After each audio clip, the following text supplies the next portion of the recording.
नमस्कार दोस्तों, स्वागत है आपका हमारे YouTube चैनल पर, जहां हम आपके लिए लाते हैं ताज़ा और महत्वपूर्ण खबरों का सारांश, वो भी आसान हिंदी में।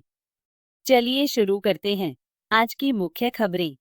लीजिए, ये रहा सीरिया में चल रही हिंसा पर 1 मिनट का बोलचाल की शैली में हिंदी समाचार सारांश। सीरिया में हालात बहुत खराब हैं। दक्षिणी सीरिया में बेदुइन और ड्रूज समुदाय के बीच जबरदस्त लड़ाई चल रही है। राष्ट्रपति ने फौरन सीजफायर का ऐलान तो कर दिया है, लेकिन लड़ाई अभी भी पूरी तरह से रुकी नहीं है। खबरों के मुताबिक ड्रूज लड़ाकों ने बेदुइन बंदूकधारियों को सुवेदा शहर से तो खदेड़ दिया है, लेकिन प्रांत के दूसरे हिस्सों में अभी भी लड़ाई जारी है। पिछले एक हफ्ते में 900 से ज्यादा लोग मारे गए हैं और सब तरफ से बर्बरता की खबरें आ रही हैं। अमेरिका के विदेश मंत्री मार्को रूबियो ने सीरिया में बेगुनाहों के साथ हो रहे अत्याचार को तुरंत रोकने की मांग की है। उन्होंने ये भी कहा है कि अगर दमिश्क के अधिकारियों को सीरिया को आइसिस और ईरानी कंट्रोल से बचाना है, तो उन्हें अपनी सुरक्षा बलों का इस्तेमाल करके आइसिस और दूसरे जिहादियों को इलाके में घुसने से रोकना होगा। साथ ही जो भी दोषी हैं, उन्हें सजा देनी होगी। रिपोर्ट्स के मुताबिक बेदुइन लड़ाकों को सुवेदा शहर से बाहर कर दिया गया है, लेकिन लड़ाई अभी भी जारी है। सीरिया के गृह मंत्रालय ने कहा है कि सुवेदा में लड़ाई रुक गई है, क्योंकि उनकी फोर्स ने दखल दिया था। लेकिन रॉयटर्स न्यूज एजेंसी के मुताबिक सुवेदा प्रांत के दूसरे इलाकों में अभी भी लड़ाई चल रही है। इस हफ्ते की शुरुआत में इजरायल ने भी ड्रूज का समर्थन किया था और दमिश्क में सरकारी फोर्स और रक्षा मंत्रालय पर हमला किया था। राष्ट्रपति ने सीजफायर का ऐलान तो कर दिया है, लेकिन हालात अभी भी तनावपूर्ण हैं। तो भाई, पॉप स्टार चार्ली XCX ने आखिरकार शादी कर ली है। और दूल्हा कौन है? द 1975 बैंड के ड्रमर जॉर्ज डेनियल। खबर तब उड़ी जब किसी राह चलते शख्स ने हैकनी टाउन हॉल के बाहर उनकी तस्वीरें खींच लीं। चार्ली XCX ने खुद भी एक टिकटॉक वीडियो डालकर इस खबर को पक्का कर दिया। वीडियो में वो व्हाइट ड्रेस और अपने सिग्नेचर सनग्लासेज में दिख रही हैं और बता रही हैं कि जॉर्ज उन्हें शादी के मंडप में देखकर रो पड़े। दोनों की जोड़ी कई सालों से साथ है और पिछले साल ही उन्होंने सगाई की थी। मजेदार बात यह है कि चार्ली और जॉर्ज ने साथ में काम भी किया है। जॉर्ज ने चार्ली के कई गानों को प्रोड्यूस और को राइट भी किया है, जिनमें से चार्ली का सुपरहिट एल्बम ब्रैड भी शामिल है। उनकी शादी एक प्राइवेट सेरेमनी थी, जिसमें सिर्फ करीबी लोग शामिल हुए थे। सोशल मीडिया पर तो मिस्टर एंड मिसेज XCX की खूब चर्चा हो रही है। फैंस उन्हें जमकर बधाई दे रहे हैं।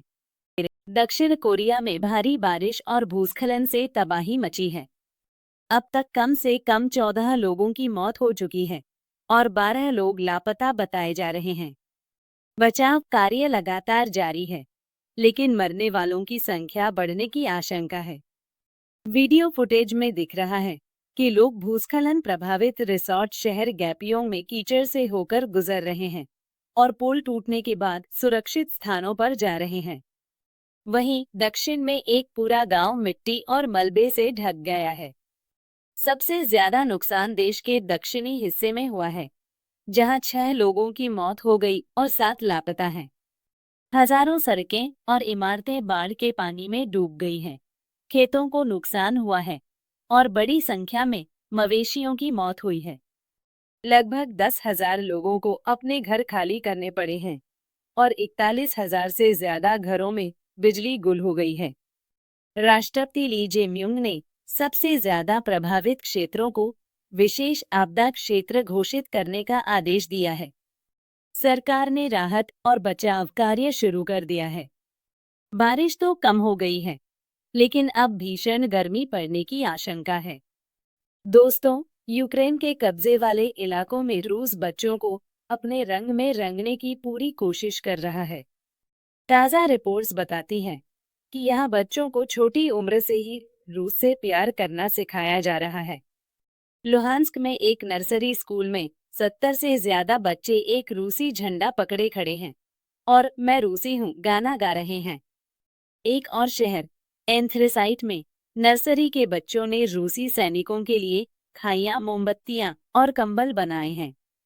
ये सब यूक्रेन की राष्ट्रीय पहचान मिटाने और युवा यूक्रेनियों को उनके अपने देश के खिलाफ करने की एक सोची समझी साजिश का हिस्सा है।